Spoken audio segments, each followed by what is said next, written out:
La Segunda Guerra Mundial. Eventos, personajes, tecnología. Le doy la bienvenida a nuestro episodio del día de hoy. Episodio 185. El plan de defensa japonés. El día de hoy tenemos un episodio corto pero muy importante. Hablamos del plan de defensa japonés contra los potenciales desembarcos aliados en las islas principales japonesas. Antes de hacerlo, es importante mencionar algunos puntos. En un episodio previo relaté los bombardeos estadounidenses del territorio japonés. Estos cruentos y desmedidos ataques contra civiles envían un claro mensaje al liderazgo japonés. Los tenemos donde los queremos y podemos atacarlos a nuestra discreción. Están indefensos y la única opción razonable es la capitulación. No existe forma en que el liderazgo japonés pudo haber malentendido este mensaje. Está clarísimo, los japoneses están derrotados. El problema es que desde 1942, cuando el presidente estadounidense Franklin Roosevelt declara luego de la conferencia de Casablanca que la expectativa aliada es la rendición incondicional de alemanes, italianos y japoneses, esta declaración abre la puerta a radicales que no necesitan interpretar esta clara declaración. Si el Japón capitula, debe atenerse a lo que los aliados decidan será su suerte. ¿Es la suerte del Japón su disolución? ¿Su esclavitud? ¿La ocupación de esta nación que hasta estos eventos se jactaba de que su territorio nunca había sido pisado por una fuerza invasora? El tema central para muchos japoneses es la suerte del emperador, el cual en su religión es la manifestación humana de la divinidad. Nunca podrán saber lo que los aliados le hubieran hecho a Mussolini o a Hitler, ya que los dos murieron antes de ser capturados o enjuiciados. ¿Va el emperador japonés a terminar ante un tribunal? ¿Ante un pelotón de fusilamiento? El Japón, por lo tanto, no puede capitular. De acuerdo a Saburo Ienaga, no el Saburo héroe de las quinceañeras y de los que soñábamos con ser pilotos, sino un historiador japonés que en 1953 escribe un pequeño libro en que detalla los errores y maldades del sistema político japonés que llevó al Japón a la guerra. Ienaga escribe el libro porque 8 años después del final de la guerra, la historia y los motivantes para este conflicto están siendo alterados para dar una impresión de inocencia y victimización del Japón.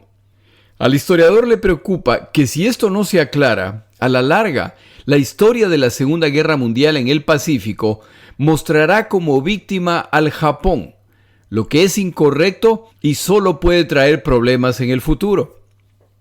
En este libro, el cual se lo recomiendo, Ienaga explica el proceso para llegar al Japón de la Segunda Guerra Mundial, incluyendo el expansionismo militar y el control de la opinión pública. A medida que pasan los años, los medios de comunicación son controlados para que solo compartan noticias y editoriales que apoyan la versión oficial. El sistema educativo es mezclado con su religión para que se enseñe lo que confirma que es el destino japonés el dominar Asia, así como su estatus de raza superior al ser descendientes directos de dioses. Se debe mantener bajo control a organizaciones entre comillas subversivas, entre las que destacan los comunistas y todos aquellos que tengan una agenda contraria a las prioridades nacionales. Por supuesto, se refieren a las prioridades nacionales establecidas por el poder. A medida que la invasión de China avanza y empieza a fracasar, al ser los japoneses incapaces de lograr la capitulación china, se recuerda a los medios de comunicación su obligación de sumarse sin cuestionamiento a las prioridades nacionales. La Constitución japonesa nunca dejó de existir. El Parlamento siguió operando, pero la represión contra quienes se oponen a lo que ocurre era frontal. Y aquellos que discrepaban con la política nacional expansionista japonesa eran acosados o encarcelados sin reparos. En la tradición japonesa de este siglo, oficiales de rango medio eran animados a tomar acciones decisivas en casos en que sentían que el interés nacional era afectado por otros. Esto incluía a sus superiores. Esto llevó a lo largo de la historia de esos años a continuas agresiones e incluso asesinatos de personajes públicos o de oficiales militares que se oponían a lo que estaba ocurriendo. Esto se hacía sin ningún tipo de sanción a los involucrados, lo que poco a poco sigue animando a otros. La policía japonesa se comporta de manera similar y se sienten en libertad de secuestrar, aprisionar, torturar y matar a sospechosos. Lo único que necesitaban hacer era darles el calificativo de comunistas y sus supervisores se harían de la vista gorda. El resumen es sencillo. Quien se atreva a discrepar en el Japón, al margen de sus intenciones o inocencia, debe estar listo, debe estar lista para el abuso, la pérdida de su libertad e incluso la muerte. Esto incluye personajes políticos o populares. Poco a poco la oposición se va callando. Cuando la guerra estalla, la situación se pone peor y a medida que va quedando claro que la derrota se acerca en la Segunda Guerra Mundial, no solo por las derrotas militares que están sufriendo a lo largo y ancho del Pacífico, sino por los racionamientos que siguen incrementándose. El autor Ienaga describe la posición de un oficial japonés ante estos racionamientos cada vez más radicales. Esta persona decía: debido a la escasez nacional de alimentos y la inminente invasión aliada, va a ser necesario matar a los ancianos con mala salud, a los más jóvenes y a los enfermos. No podemos permitir que el Japón perezca por su culpa. Esta posición drástica se aplica también en las Fuerzas Armadas, donde no era extraño que los heridos en combate se suicidaban o pedían a sus camaradas que los ejecuten. Heridos son una carga para el resto. Esta actitud refleja la posición de muchos en el liderazgo militar japonés. Ya no hay futuro. La única tarea es detener al enemigo o morir en el intento. De las 3 opciones presentadas a Truman, detalladas en el episodio previo, los japoneses se preparan para 2 de ellas. No consideran la posibilidad de ser atacados con armamento nuclear, ya que no saben de la existencia de esta arma. Consideran, por lo tanto, las otras 2 opciones y la peor para ellos es la del bloqueo naval y aéreo, ya que no hay honor en morir sin poder combatir y en todo caso no hay mucho que se pueda hacer al respecto. Se preparan, por lo tanto, para la opción que consideran más probable, los desembarcos aliados. A partir de Saipan, los estadounidenses temen que los espera una población fanatizada y que los enfrentará. Esto traerá gravísimas consecuencias para los atacantes. El autor consultado esta semana menciona que para mediados de 1945 los temores estadounidenses solo se han incrementado. En la batalla por las Filipinas, las cuales los japoneses ocupan desde 1942, militares y civiles japoneses se sumaron a los combates contra los estadounidenses, sea como combatientes o apoyando a los combatientes. Para el final de esa campaña, 2/3 partes de los japoneses, civiles y militares en las Filipinas, han muerto. En marzo de 1945, el cuartel general imperial forma grupos de policía bajo el control de comandantes militares con el fin de unificar a militares y civiles. Cada aldea debía formar grupos que debían estar listos para caer bajo órdenes militares. Se distribuyen comandantes militares con experiencia de guerra de guerrillas entre la población. A partir de mayo de 1945, los miembros de estos grupos son llamados periódicamente para realizar prácticas de ataque con bayonetas, granadas y armamento antitanque. La Ley Pública 30 moviliza a todos los pobladores de zonas costeras para tareas de construcción, fortificación, transporte y otras tareas relacionadas con la inminente defensa del territorio nacional. A partir de abril de 1945 se suspenden las clases en escuelas y colegios hasta marzo de 1946. Los estudiantes y profesores pasan a realizar tareas de producción de alimentos, tareas antiaéreas y también entrenar para combate. Se forma además las Fuerzas Patrióticas de Ciudadanos Combatientes. Esta organización se extiende a toda la nación. Todos los varones de edades entre 15 y 60 años y todas las mujeres de edad entre 17 y 40 años obligatoriamente son parte de esta fuerza. Pasan a ser regidos bajo disciplina militar y están a las órdenes de comandantes militares. En solo una de las prefecturas de la isla de Kyushu, esto quiere decir más de 1 millón de pobladores. El número suena muy bien, pero más allá de su disciplina y entrenamiento, estos civiles carecen de uniformes o armas. A algunos se los instruye a que usen sus herramientas de cultivo. Se les aclara que si logran matar a un estadounidense antes de morir, habrán cumplido su misión. Se intenta proveer uniformes, pero eso no es posible, lo que trae como resultado que quienes son parte de esta fuerza serán indistinguibles del resto de la población, lo que durante los combates resultará en que involucrados e inocentes sean abatidos por las fuerzas enemigas. Estas decisiones no se ocultan, por lo que llegan a oídos de los estadounidenses, algunos de los cuales por lo tanto declaran que en el Japón no hay civiles, todos son blancos militares. Este plan no le hace gracia a todos los comandantes japoneses. El comandante del experimentado 55º ejército japonés objeta este plan. La batalla no es un fenómeno caótico en el cual se lanza carne de cañón. La presencia de todos estos novatos, se refiere a los civiles, solo complicará las cosas. Se debe evacuar a la población y dejar a los profesionales encargarse de la guerra. Al final se decide dar flexibilidad a los comandantes para que manejen sus sectores. Pero al margen del plan preferido, la situación en el Japón es tan grave, sobre todo relacionada con alimentos, que incluso pensar en una evacuación masiva civil no es realista, lo que además impactará los movimientos de las Fuerzas Armadas. En otro sector del frente, el comandante local aclara: los habitantes dedicarán sus vidas junto con los combatientes a la defensa del territorio. Solo los que sean una carga para la defensa serán evacuados.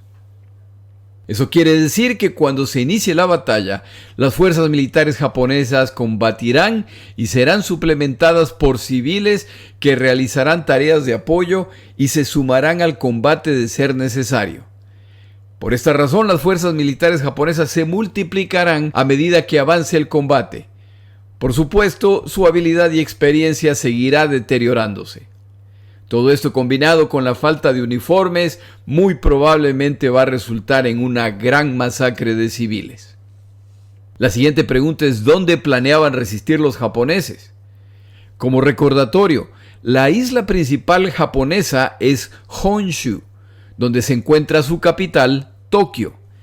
Al sur de la isla de Honshu se encuentra la isla de Kyushu. Los japoneses han deducido correctamente que el plan estadounidense de ataque es primero desembarcar en la isla de Kyushu para ahí reagruparse, construir aeródromos, acumular provisiones y desde ahí lanzar los desembarcos a la isla principal, atacar Tokio y concluir la guerra. Los japoneses, por lo tanto, deciden que la batalla decisiva que tan optimistamente han buscado a lo largo de esta guerra deberá ocurrir en la isla de Kyushu, no en la isla principal de Honshu, donde se encuentra su capital. Esta batalla decisiva la combatirá no la marina japonesa ya derrotada, sino el ejército japonés, al que tampoco le ha ido tan bien. Los japoneses, por lo tanto, despachan lo mejor que tienen en tropas y en equipo a Kyushu, por lo que las fuerzas que esperan a los estadounidenses serán mayores de las que anticipan. La lógica japonesa no es que pueden ganar en Kyushu, pero sí pueden causarle masivas bajas a los estadounidenses al estilo Okinawa. En esta campaña se sufrieron algunas de las bajas más altas de toda la guerra en el Pacífico. Pero sobre todo, la campaña de Okinawa, que debía tomar unos pocos días, termina tomando cerca de 3 meses. La esperanza japonesa es que si las bajas estadounidenses son masivas, Entonces, el Japón recibirá mejores términos de paz, ya que los estadounidenses no están al tanto de que en Kyushu los japoneses han puesto lo mejor que tienen. Y si el esfuerzo en Kyushu falla, ya lo que los espera en Honshu es lo que resta de las fuerzas con las que contaban en ese punto. Esta es una muy arriesgada apuesta japonesa, pero ya es todo lo que le queda al Japón. Utilizan su tiempo para preparar posiciones defensivas en espera de los estadounidenses y planean seguir la táctica que les ha dado mejores resultados. Ya no planean enfrentar a los estadounidenses en la playa, donde enfrentan la furia completa de la marina y la aviación estadounidense. Los dejarán desembarcar antes de iniciar el combate cuerpo a cuerpo. La isla de Kyushu tiene elevaciones y zonas rocosas. Los japoneses se ubican en los puntos que saben que deberán utilizar los estadounidenses y donde la superioridad numérica o los blindados tienen limitada utilidad. Planean además combatir en zonas con terrazas de cultivo, las cuales hacen imposible el uso de vehículos. Ahí será fusilero contra fusilero. Los japoneses ubican sus tropas más experimentadas en los puntos críticos con la consigna de que no sobrevivirán. Combatirán hasta causar el máximo número de bajas a los invasores, resistirán por cuanto tiempo puedan, sin desperdiciar sus vidas en cargas inútiles. Aunque este enfrentamiento nunca ocurrirá, ¿qué opinan los historiadores que hubiera pasado si los japoneses hubieran concentrado los casi 500,000 combatientes en Kyushu, más todos los civiles? El historiador consultado esta semana estima que los muertos hubieran sido entre 200,000 y 250,000. Se refiere a los combatientes solamente. Esto a mí me parece un número bastante bajo, considerando que los japoneses normalmente preferían morir a capitular. El historiador menciona además que la población en esta prefectura era de un poco más de 3.800.000, por lo que si las muertes de los civiles eran equivalentes al 10%, entonces se debía anticipar como bajo entre 500,000 y 600,000 muertes japonesas en esta etapa. En el bando estadounidense, y al realizar estos desembarcos con tropas que son una mezcla de combatientes experimentados y novatos, las bajas estadounidenses en tierra hubieran sido alrededor de 132,000, incluyendo más de 25,000 muertos y desaparecidos. En el mar, las bajas, si utilizamos Okinawa como referencia, hubieran sido de entre 20,000 y 42,000. Lo que pone las bajas estadounidenses cerca de 180,000. El historiador también aclara que estos números son posiblemente más bajos de lo que realmente hubieran sido. Si esta batalla hubiera ocurrido, y lo que consideran los japoneses que va a pasar, es decir, que son derrotadas tras semanas de combates cruentos, entonces lo que ellos confían es que el pueblo y el liderazgo estadounidense concluya que la derrota total del Japón trae un precio demasiado alto y ofrezcan al Japón un acuerdo más favorable que la rendición incondicional. Si eso hubiera ocurrido o no, nunca se sabrá, pero vale la pena tomar en cuenta que las bajas estadounidenses en la Segunda Guerra Mundial, la totalidad de las bajas en todos los frentes, recuerde que este número incluye muertos, heridos y desaparecidos, fue de un poco más de 292,000. Los combates en Kyushu, si estos números eran más o menos acertados, se acercaban a duplicar el número de bajas hasta ese momento en la etapa inicial de la campaña para tomar Tokio. Lo repito, los números reales nunca se sabrán. Y esta era solo una estimación, pero lo que sí es un dato real es que el mes más letal en la Segunda Guerra Mundial para los estadounidenses fue marzo de 1945. Y no ocurrió en Europa, sino en Iwo Jima. Por el lado japonés, la muerte o lesión de 600,000 o más de sus ciudadanos son un precio razonable para mandar el claro mensaje a los estadounidenses. El general Yoichiro Sanada, tras una inspección de las fuerzas japonesas que se preparan, afirmaba: la moral de las fuerzas en el frente, desde comandantes hasta abajo, es excelente. Vista su ventaja en equipo, estrategia naval y terreno favorable, estoy convencido de que la primera oleada enemiga puede sin problemas ser derrotada. Si el enemigo intenta un segundo o un tercer desembarco, entonces es muy poco probable que podremos repelerlos por completo. Tras la guerra, el jefe de operaciones japonés declaraba: estábamos completamente seguros de la victoria en Kyushu. Esta batalla era la única en que finalmente las fuerzas navales, aérea y terrestre operarían en conjunto. Las ventajas del terreno se utilizarían al máximo, lo que resultaría en la aniquilación del enemigo, por lo que estábamos confiados en que esta victoria marcaría un cambio de rumbo en lo político. El mejor resumen de lo que va a pasar ahí lo provee un oficial japonés de inteligencia luego del final de la guerra. Si lográbamos derrotar al enemigo en Kyushu, o al menos causarles pérdidas desastrosas, forzándolos a ver el espíritu guerrero del pueblo japonés y de sus fuerzas armadas, sería posible al menos que terminaran las hostilidades en términos más favorables para el Japón. Un elemento fundamental para el éxito del plan japonés es la sorpresa. Que los estadounidenses crean que la batalla más dura ocurrirá en Honshu, no en Kyushu.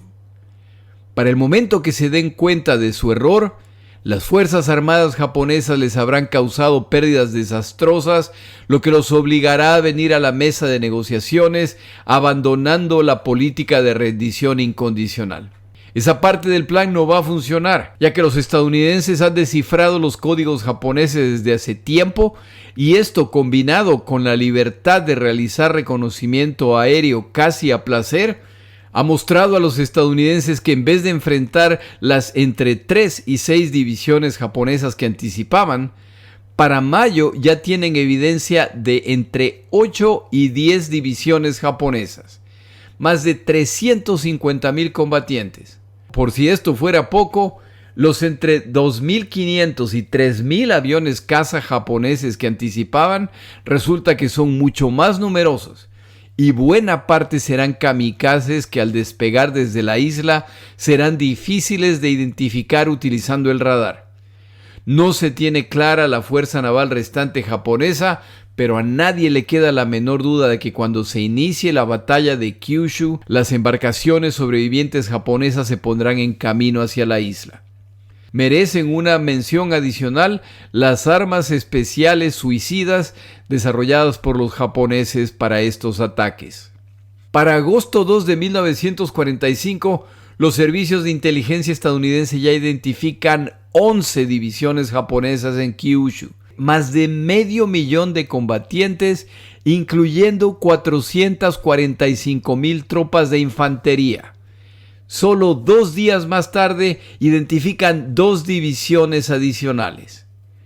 Como los desembarcos aliados están planeados para noviembre, los estadounidenses estiman que para cuando finalmente desembarquen en aproximadamente 3 meses, habrán 13 divisiones japonesas que contarán con cerca de 1,000,000 de combatientes. Para colmo, las divisiones en la isla de Honshu, donde se encuentra Tokio, también se están multiplicando. Los japoneses se preparan para su batalla decisiva y va a ser sangrienta, ya que la integración de civiles para tareas de combate se sigue incrementando. Las estimaciones estadounidenses de que faltaba alrededor de 1 año para el final de la guerra ya parecen demasiado optimistas si el plan a implementar son los desembarcos. En realidad, falta menos de 1 mes para el fin de la guerra, y es importante recordar los detalles de este episodio.